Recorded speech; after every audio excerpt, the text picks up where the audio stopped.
মহিলাসকলে নীৰৱে কৰি গৈছে এৰী মুগাৰ বিপ্লৱ। এৰী মুগাৰ পালনেৰে তেওঁলোক জড়িত হৈ পৰিছে এই বিশেষ ক্ষেত্ৰখনত আৰু দেখুৱাইছে স্বাৱলম্বিতাৰ নিদৰ্শন। এই সন্দৰ্ভত এক প্ৰতিবেদন আগবঢ়াব আমাৰ সাংবাদিকগৰাকীয়ে।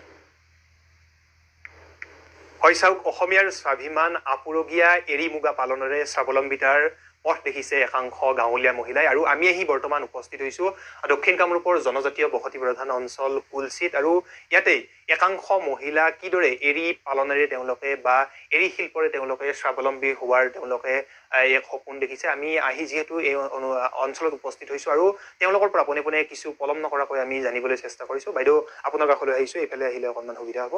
আপোনালোকে কেতিয়াৰ পৰা এই এৰী পালনৰ কাম আৰম্ভ কৰিছে? নমস্কাৰ, আমি আজি 3 বছৰে হৈছে আমাৰ এৰী পালন কৰা। আমাৰ এৰী পালন কৰা 3 বছৰে হৈছে আমাৰ। কেনেকৈ বাইদেউ আগ্ৰহ হ'ল?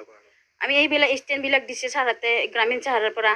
গ্ৰামীণ চাহাৰৰ পৰা এই ষ্টেণ্ডবিলাক দিছে। ষ্টেণ্ডবিলাক দিয়াৰ পৰা আমাৰ বহু আমি সুবিধা সা সুবিধা পাইছোঁ।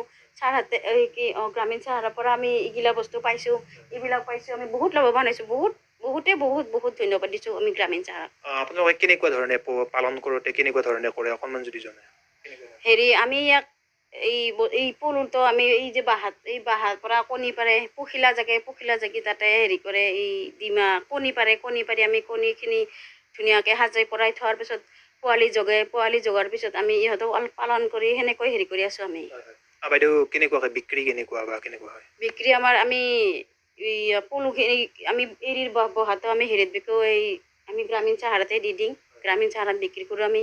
আৰু লেটাখিনি আমি গাঁৱত বিকো, গাঁৱত বা বজাৰত বিক্ৰী কৰোঁ আমি। তাৰ পৰা বহুত আমি লাভৱান হৈছোঁ। ঠিক আছে, ধন্যবাদ জনাইছোঁ। হয়, অন্য এগৰাকী আমি এই দৃশ্য দেখুৱাই থকাৰ সমান্তৰালকৈ আমাৰ টেলিভিছন স্ক্ৰীণত আমি অন্য এগৰাকী আমাৰ সৈতে বাইদেউ উপস্থিত হৈছে। বাইদেউ, আপোনাৰ কাষলৈ আহিছোঁ। কেতিয়াৰ পৰা আপোনালোকে আৰম্ভ কৰিলে? নমস্কাৰ, মোৰ নাম পূৰ্ণিমা ৰাভা। আমি 3 বছৰকৈ এই গ্ৰামীণ চাহাৰৰ সহযোগতে আমি পলু পালন কৰি আছোঁ। আমি বহুত লাভৱান হ'লোঁ এতিয়া, আগতকৈ বহুত উন্নতি হৈছে আমাৰ। বাইদেউ, কেনেকুৱা ধৰণৰ বিক্ৰীটো কেনেকুৱাকৈ কৰে বা কেনেকুৱাকৈ পালন কৰে অকণমান যদি কয়?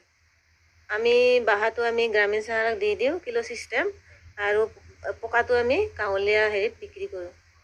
আপোনালোকে কি উপাৰ্জন কেনেকুৱা হয় যদি অকণমান জনায়? উপাৰ্জন এতিয়া আমি 1000ৰ পৰা আমি 1100লৈকে আমি উপাৰ্জন কৰোঁ বাহাটো বিক্ৰী। কিমান গৰাকী মহিলা আপোনালোকৰ এই যি এৰী পালনৰ সৈতে জড়িত হৈ আছে? আমাৰ ইয়াতে 40 গৰাকী মহিলা জড়িত হৈ আছে। আপোনালোকে ইয়াৰ উপৰি আৰু কি কাম কৰে?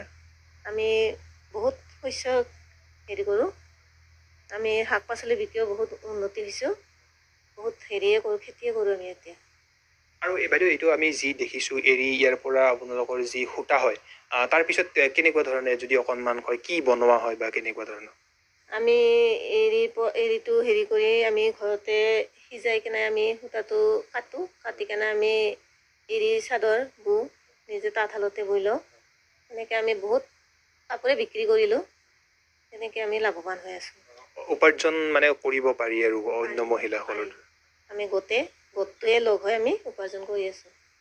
ঠিক আছে, ধন্যবাদ জনাইছোঁ। হয়, এনেদৰে তেওঁলোকে যি এৰী মুগা বা এৰী বিশেষকৈ ইয়াত যিহেতু পালন কৰা হৈছে, আৰু তেওঁলোকক মই সহযোগ দেখুৱাবলৈ অনুৰোধ জনাইছোঁ। এনেদৰে তেওঁলোকে এটা কথা উল্লেখ কৰিছে যে যি সামাজিক আগশাৰীৰ যি সামাজিক অনুষ্ঠান, বেচৰকাৰী সামাজিক অনুষ্ঠান গ্ৰামীণ চাহাৰৰ উদ্যোগত তেওঁলোকে এনেদৰে যি এৰী পালনৰ তেওঁলোকে কাম আৰম্ভ কৰিছে। আৰু ইয়াৰ পৰা তেওঁলোকে যথেষ্ট স্বাৱলম্বী বা তেওঁলোকে আৰ্থিক যি আগতে দীনতা আছিল বা পূৰ্বতে যি আৰ্থিক সমস্যা আছিল, তেওঁলোকৰ কিছু এইসমূহ কাৰ্য কৰি তেওঁলোকে উপাৰ্জনৰ পথ দেখিছে। আৰু তেওঁলোকে আগশাৰীৰ সামাজিক অনুষ্ঠান গ্ৰামীণ চাহাৰৰ পৰা যথেষ্ট সহায় লাভ কৰিছে। আৰু আমি ND24ৰ দৰ্শকসকলক আজি নৱবৰ্ষৰ প্ৰাক্ষণত কিদৰে একাংশ গাঁৱলীয়া জনজাতীয় মহিলা কিদৰে এৰী মুগা পালনেৰে তেওঁলোকে স্বাৱলম্বিতাৰ পথ দেখুৱাইছে, আমি এই ইতিবাচক খবৰটি ND24ৰ দৰ্শকসকলক নৱবৰ্ষৰ এই প্ৰাক্ষণত দেখুৱাবলৈ চেষ্টা কৰিম।